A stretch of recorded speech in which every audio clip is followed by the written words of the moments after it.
Resident Evil 7 Biohazard was released by Capcom on January 24th, 2017. It changed the formula up in some big ways, but it also signaled the return to the series' survival horror roots. So we are here today with 20 facts about one of the scariest games in the franchise. Prepare yourself. The Baker House awaits. Number 1. First-person point of view. The Resident Evil games, up until this point, had been primarily shown from a third-person perspective, with the only examples of first-person being the much-maligned Resident Evil Survivor series. Resident Evil 7 lets us see through the eyes of the protagonist, Ethan Winters, creating a much more personal kind of horror, as things tend to get right up in your face frequently. The game is compatible with VR headsets, making it especially immersive. Number 2. RE Engine. The RE Engine was created specifically for Resident Evil 7, with developers citing that using a third-party engine just wouldn't be right for the game. Its name is short for Reach for the Moon, and it was used to create games such as Resident Evil 8, the remakes of 2, 3, and 4, and Devil May Cry 5. It has become Capcom's in-house engine, being used for all projects since its creation, and a newer version referred to as REX is currently in development. Number 3. Sewer Gators. Sewer Gators is a web series hosted by Peter Walken and produced by Andre Stickland. Together with cameraman Clancy Jarvis, the three of them entered the Baker House in search of supernatural presences, but found more than they bargained for.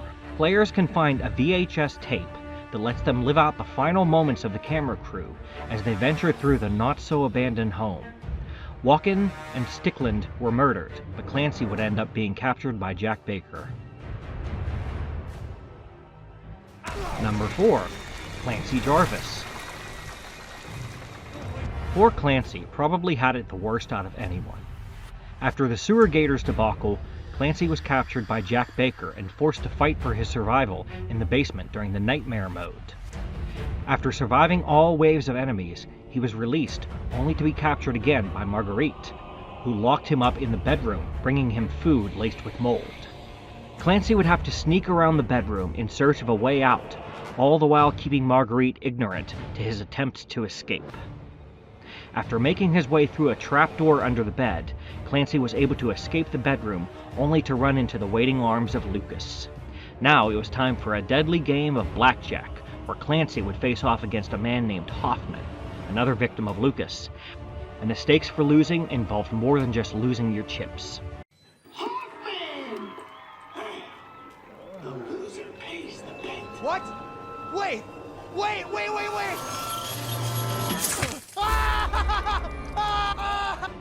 Despite the fact that Lucas doesn't play fair, Clancy somehow manages to win without losing any of his fingers.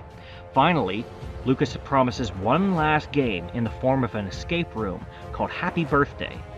Clancy was successful in solving all of the puzzles. Unfortunately, the game is once again rigged, and we finally bid farewell to good old Clancy.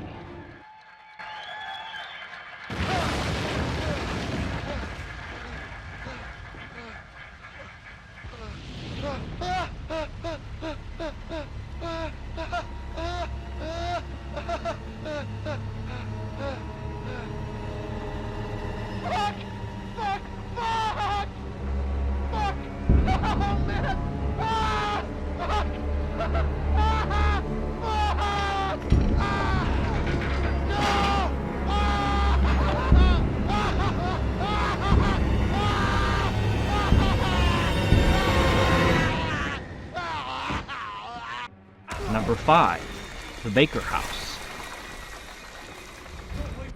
The Baker House is a labyrinth of puzzles that need certain objects to unlock the way forward, and it's very reminiscent of the Spencer Mansion from the original Resident Evil. There's a reason for this.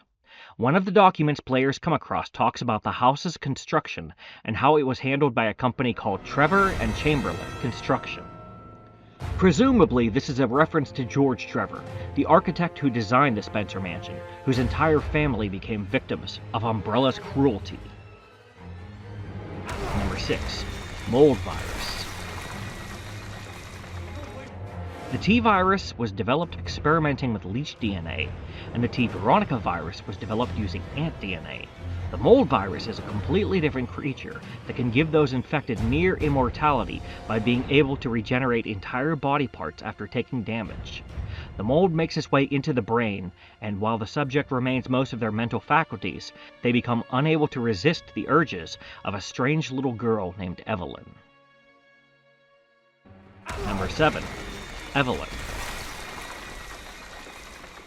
Evelyn, or E-001, is the result of experimentation with the mold virus administered to an embryo.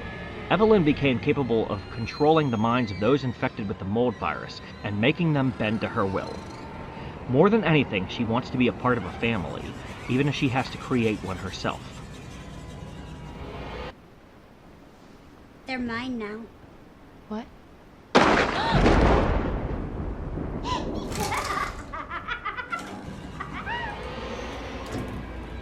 During a routine transportation on an ocean liner, Evelyn escapes and causes the ship to crash on the shore just outside the Bakers' property.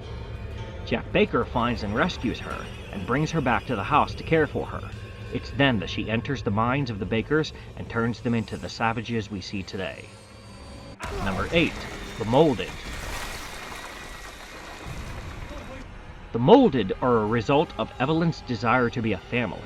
She forced the Bakers to abduct people from 2014 to 2017, and the bodies would be left in bathtubs filled with mold. The molded are not reanimated corpses, but rather a large mass that grows if it gets enough nutrients.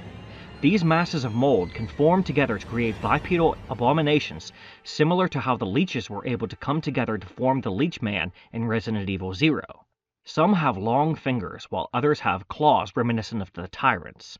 Chris Redfield would later encounter a white variation, with the ability to regenerate just as fast as the Bakers. Number 9. The Baker family. Jack and Marguerite Baker lived with their children Zoe and Lucas. They were a pretty average and kind-hearted family until Evelyn washed up on the coast.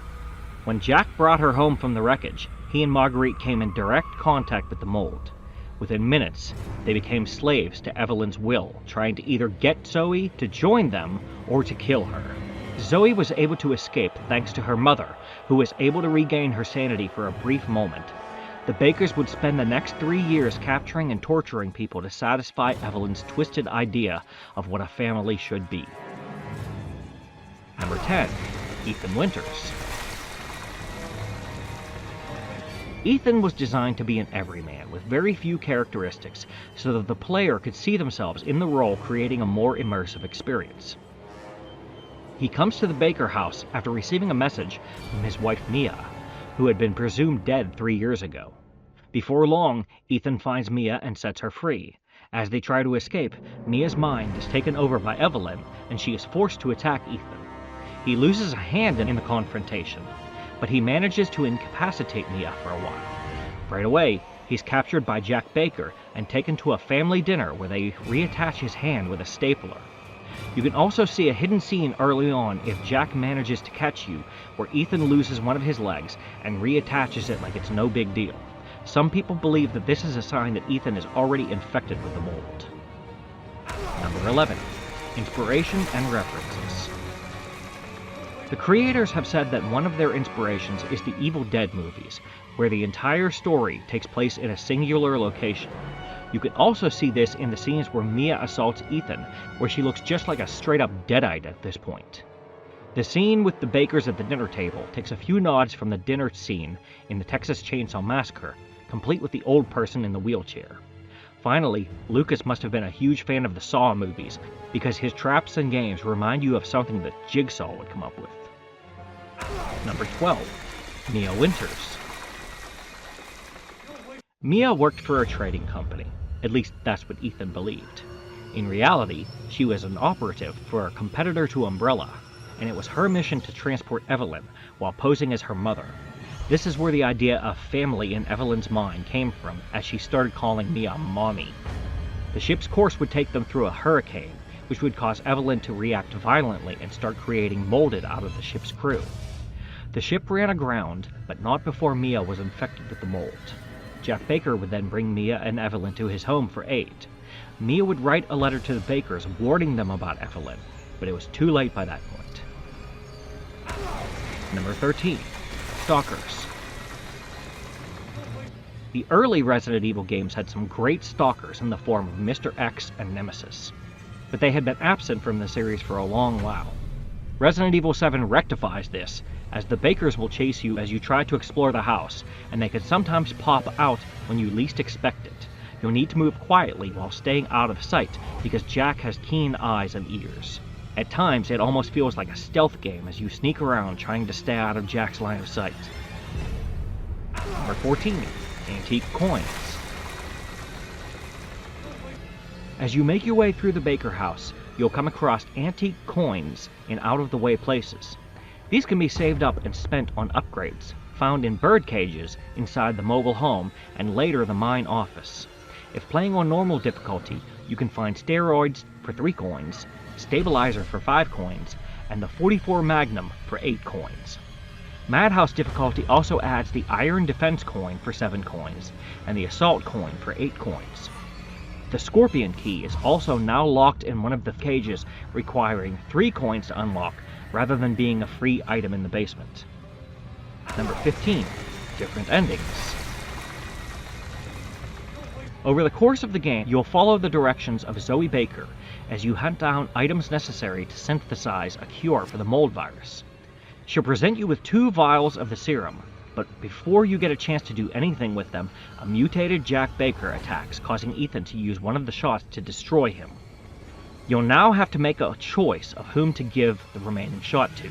Your beloved wife, the person you came to this place looking for, or Zoe, the woman who's been helping you every step of the way.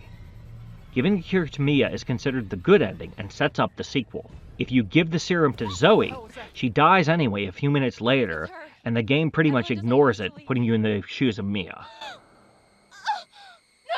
No! Evie! Please! Evie! Zoe? Zoe! What the fuck? Number 16. Go Tell Aunt Rhody. The theme song to the game is called Go Tell Aunt Rhody, and it's based off of an old folk song for children. The original song is about the death of the old gray goose, and it was a song meant to teach children about dealing with death and loss. The song was written and arranged by Michael A. Levine, and vocals were provided by Jordan Rain. Number 17. A return to survival horror. One of the criticisms of Resident Evil 6 was that it had lost a lot of the elements of the survival horror genre and become a linear action fest with little attention to horror. But really, it's something that had been happening to the franchise for a while. Resident Evil 7 returns to the series' roots with item boxes, inventory management, and the rationing out of ammo and health items. Enemies are tough and take a lot of ammo to put down, and sometimes you'll need to make a hasty retreat if you're going to survive. We also see the return of proper save rooms with a cassette tape player for saving instead of a typewriter. Number 18. Not a Hero.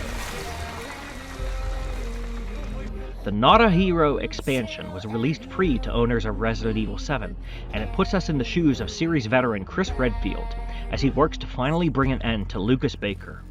We also get a hint of things to come as Lucas has apparently been working for an organization known as the Connections. Chris will have the power to melee kill enemies with his patented rock punch. He'll also have to deal with rooms that are filled with toxic gas.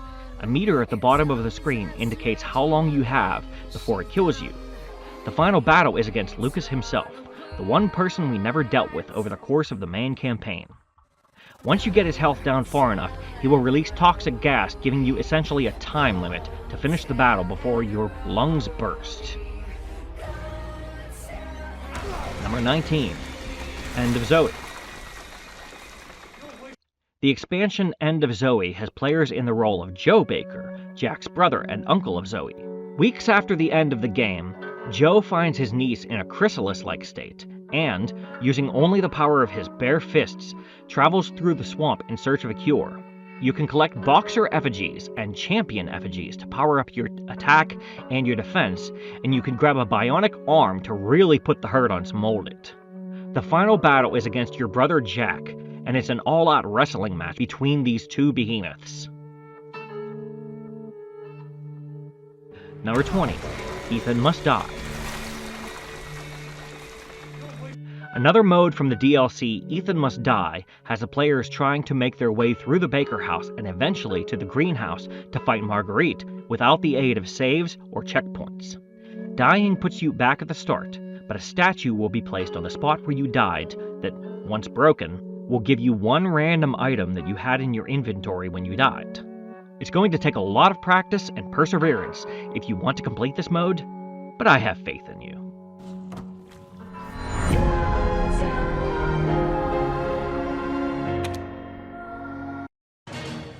And that's our list of 20 facts for Resident Evil 7. Tell me, what did you think of it? Also, if you liked the video, be sure to hit the thumbs up button and remember to subscribe for future content. Thanks, and I'll see you on the next one.